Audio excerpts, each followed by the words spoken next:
Migraine क्यों होता है? कैसे होता है migraine? Hello everyone, welcome back to my channel return to Swasthya. I hope कि आप सब लोग अच्छे होंगे। तो आज का टाइटल आपने देख के समझ लिया होगा कि आज मैं कौन सी चीज़ के बारे में बात करने वाली हूँ। जी हाँ फ्रेंड्स, मैं आज बात करने वाली हूँ माइग्रेन प्रॉब्लम के बारे में।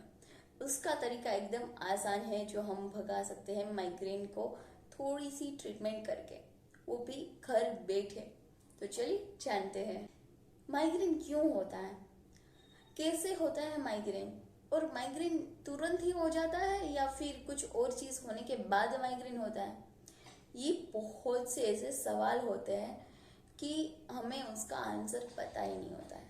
हम बस ऐसा ही बोलते हैं, सिर दुख रहा है, इस साइड दुख रहा है, इस साइड दुख रहा है, इस साइड दुख रहा है, बस इतना ही बोलते हैं। या तो हम बोलते हैं कि पीछे की तरफ दुख रहा है, बहुत ज़्यादा दुख रहा है, और भी बहुत सारे ऐसे रीजंस। और फिर बोलते हैं हमें माइग्रेन हो रहा है, हमें चक्कर आ रहे हैं, कहीं हमें दिमागी बीमारी तो नहीं हो गई है। कुछ लोग ऐसा बोलते हैं, नहीं तुम्हें तो हर टाइम सिर दर्द हो रहा है तो तुम्हें दिखाना चाहिए, तुम्हें से दिमागी हालत ठीक नहीं है, तुम दिमाग के डॉक्टर को बताओ। नहीं, ऐसा कुछ भी करने की ज़रूरत नहीं है। मैं आज इन सभी सवालों का आपको जवाब देने वाली हूँ, वो भी बहुत ही आसान तरीके से। आप चुटकियों में समझ सकते हो माइग्रेन क्यों होता है, माइग्रेन कैसे होता है। तो हम माइग्रेन क्यों होता है और कैसे होता है आपको बताती हूँ। माइग्रेन इस वजह से होता है कि हमारी बॉडी में जो हमारा पित्त लेवल होता है वो हाईली एसिड बन जाता है। यानी कि हमारा बॉडी में जितना एसिड होता है, हम जितना एसिड सह पाते हैं उससे भी हाईली। तो उतना एसिड कहाँ जाएगा हमारी बॉडी में? अगर उसको निकालने का कोई तरीका हमें पता हो तो हम निकाल सकते हैं। अगर नहीं पता है तो या तो हमें वो एसिडिटी करेगा या गैस, यही सब चीज़ें कर सकता है।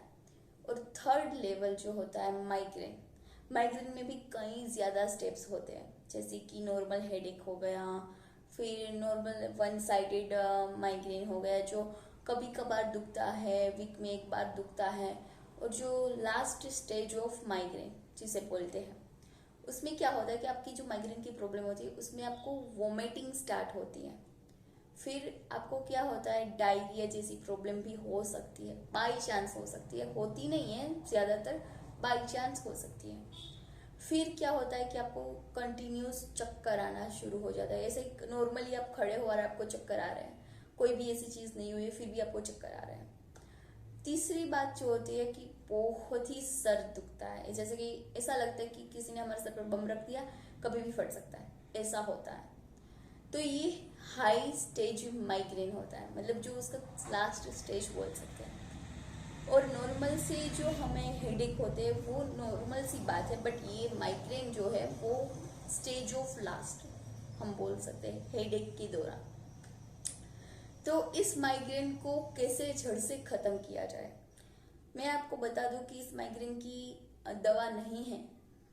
या तो आप डॉक्टर के पास जाओगे तो आपको प्रिस्क्राइब करेंगे कि आपको ये चीज़ से परहेज करनी है, और फिर आपको मेडिसिन देंगे। जब तक आप वो मेडिसिन कंज्यूम करोगे तब तब आपका माइग्रेन ठीक रहेगा। जैसे ही आपने वो स्टॉप किया, माइग्रेन आ गया। तो ये दवा लेने से ही ठीक होता है या फिर माइग्रेन हम कैसे इसको भगा सकते हैं? तो आप खुद ऑब्जर्व कर सकते हो कि जैसे ही हमने दवा ली ठीक हो गया, जैसे ही हमने दवा बंद कर दी ठीक नहीं हुआ। तो प्रॉब्लम कहाँ है, यहाँ है या हमारी बॉडी में है? यहाँ भी नहीं है, हमारी बॉडी में है। हमारी बॉडी में जो हमारा एसिडिक लेवल हद से ज़्यादा बढ़ चुका है, अगर वो कम आ जाए तो हमारी ये प्रॉब्लम जा सकती है, जा सकती है ना, 100% जा सकती है। तो हमारी मेन प्रॉब्लम ही हमारा हेडेक नहीं है, हमारा पित्त लेवल है। जो हमारा पिता बोलते हैं पित्त लेवल, वो एसिड लेवल से ज़्यादा बढ़ जाता है। उसकी वजह से ये एसिड इतनी मात्रा में बढ़ जाता है, ना ही इसको डाइजेस्ट कर पाते हैं, ना ही इसको बाहर निकाल सकते, तब ये प्रॉब्लम स्टार्ट होती है। तो इसको शांत करने के लिए मैं आपको थोड़ी सी चीज़ें बताने वाली हूँ। अगर वो आप फॉलो करोगे तो आपका ये माइग्रेन की प्रॉब्लम है बहुत ही कम हो जाएगी और धीरे धीरे ये जड़ से खत्म हो जाएगी। तुरंत ही ये चीज़ नहीं जाने वाली, जो मैं आपको बताने वाली हूँ आपको तुरंत ही सामने रिजल्ट नहीं आएगा, क्योंकि ये चीज़ जड़ से खत्म करने वाली चीज़ है, तो तुरंत ही आपको रिजल्ट नहीं मिल सकता। तो चलिए जानते हैं इसकी ट्रीटमेंट क्या होती है। ये जानते हैं माइग्रेन को ठीक करने के लिए कौन सी ट्रीटमेंट करनी चाहिए। तो मैं आपको बता दूं कि माइग्रेन को ठीक करने के लिए सबसे आसान तरीका है नस्य। नस्य करने के लिए आपको morning time and evening time, दो ही टाइम है, और ये दोनों टाइम आपको नस्य नहीं करना है, एक ही टाइम करना है, बट ये दोनों टाइम बेस्ट है। अगर मॉर्निंग में करें तो और बेस्ट होता है, इवनिंग में भी कर सकते हो, ऐसा ज़रूरी नहीं कि मॉर्निंग में नहीं हो पाया तो इवनिंग में कर ले, चलता है। तो नस्य को करना क्या है कि आपको गाय का शुद्ध घी लेना है, उसको हल्का सा हल्की फ्लेम पे गर्म कर लेना है, जैसे कि आपकी स्किन जले ना उतना गर्म करना है। और उसके बाद क्या करना है कि आपकी दोनों नसों के होल में, जो हमारे दोनों नोज के होल में 1-1 ड्रॉप डाल देना है फर्स्ट सीटिंग में, ठीक है। अब जब दूसरे दिन करो तो इसकी क्वांटिटी डबल कर देनी है, यानी 2-2 कर देनी है, ठीक है। तो फर्स्ट टाइम आप कर रहे हो, आपको हैबिट में लाना है, इसलिए आप 1-1 ड्रॉप्स दोनों होल्स में डाल सकते हो। नेक्स्ट डे आपको उसमें 2-2 कर देना है, ठीक है। तो ये था नस्य ट्रीटमेंट, रात को सोते समय भी आप कर सकते हो। अगर आपके पास थोड़ा सा और टाइम है तो आप नस्य करने के बाद स्टीम ले सकते हो। स्टीम लेने से क्या होगा कि आपकी जो फेस की जो डस्ट है और प्लस जो हमें नस्य के दौरान जो डिटॉक्स करना होता है, वो डिटॉक्सेशन का जो मतलब होता है वो नस्य के बाद स्टीम लेने से होता है। अगर आपके पास टाइम है तो ये चीज़ ज़रूर कीजिए, स्टीम लेना। कितनी देर तक स्टीम लेनी है? तब तक जब तक आपके फेस पे पसीना नहीं आ जाता, तब तक आपको स्टीम लेना है, बस दैट्स इट। यानी कि 10 मिनट्स इनफ है। उसके दौरान आपको नस्य के बाद आपको जो सावधानियां रखनी है वो मैं आपको बता देती हूँ। आपको ठंडी चीज़ें यानी कि फ्रीज की चीज़ें, कोल्ड ड्रिंक्स है, आइसक्रीम से ये कुछ भी नहीं खाना है, बासी फूड भी नहीं खाना है। और दूसरा कि आपको डायरेक्टली आपको एसी की हवा, फैन की हवा नहीं लेनी है अपने फेस पे। और उसके दौरान अगर आप बाहर जा रहे हो तो कानों में थोड़ी सी रू लगा दीजिए, कॉटन्स लगा दीजिए कानों में, ताकि हवा आपके कान में डायरेक्टली ना आए। बस ये सावधानी आपको रखनी होगी। अब दूसरी जो मैं ट्रीटमेंट आपको बताने जा रही हूँ वो है एक्सरसाइज, यानी कि प्राणायाम बताने जा रही हूँ। प्राणायाम करने में क्या होगा कि आपको अनुलोम विलोम करना है। Anulom vilom is the best of treatment for migraine.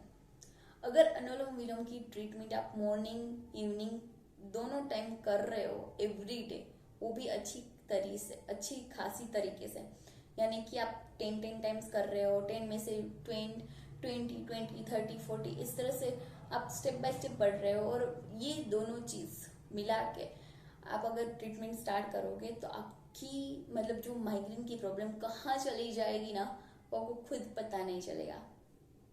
तो ये दोनों चीज़ आप करोगे ना, नस्य प्लस अनुलोम विलोम, इन दोनों चीज़ों से आपकी माइग्रेन की हमेशा हमेशा के लिए छुट्टी होने, ये दोनों चीज़ करने से, अनुलोम विलोम एंड नस्य करने से आपकी ये माइग्रेन की प्रॉब्लम हमेशा हमेशा के लिए आपकी लाइफ से दूर हो जाएगी, और आपको कोई भी मेडिसिन लेने की ज़रूरत नहीं है। और एक और चीज़ मैं आपको बताने वाली हूँ कि जब आपको माइग्रेन हो रहा है तब आपको नींद नहीं आती, तब आपको स्लीपिंग पिल्स दी जाती है सोने के लिए, क्योंकि हमें नींद नहीं आती।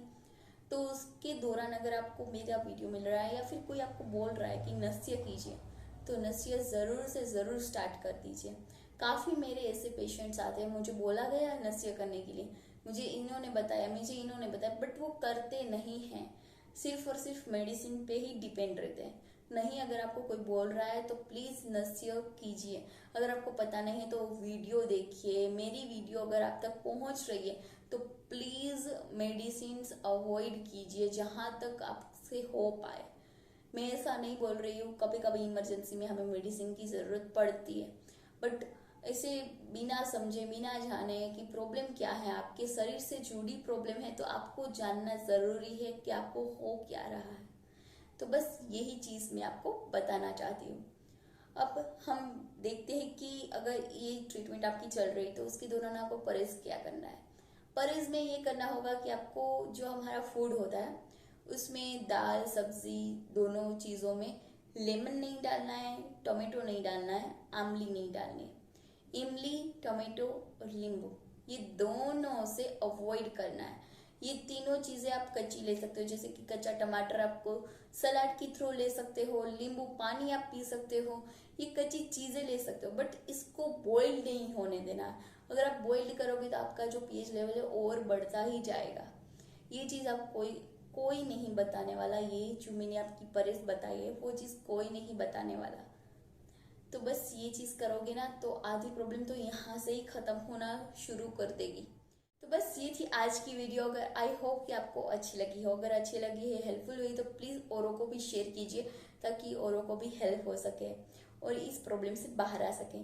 अगर आपको मेरी ये वीडियो अच्छी लगी है, हेल्पफुल हुई है, तो प्लीज़ लाइक कीजिए, शेयर कीजिए और कमेंट करना बिल्कुल मत भूलिए। और हाँ, जाते जाते इस चैनल को सब्सक्राइब जरूर कर दीजिए और भी द बेल आइकन, ताकि मेरी वीडियो आपके पास जल्दी आ जाए। तब तक के लिए बाय बाय, मिलती हूँ मैं नेक्स्ट वीडियो।